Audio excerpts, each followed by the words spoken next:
Today we facilitated the first Sustainable Building Arena together with Impact Hub, and for this we invited frontrunners and innovators from the building sector. We invited green architects, sustainable building material producers, civil society actors, etc.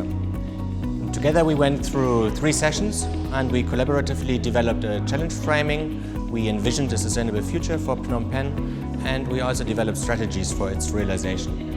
And we will continue working on these in the next arena, and also in the Sustainable Building Incubator, and also in cooperation with Future Forum and Impact Hub.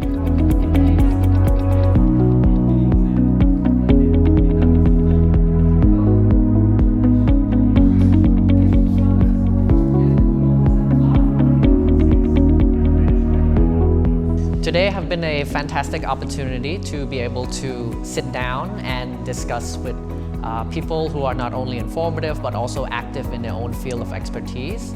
And it was also great to be able to have a discussion on a topic that was very dear to my heart, which is the future of Phnom Penh. And not only to discuss the future, but to discuss the steps it would take in order for us to reach that future.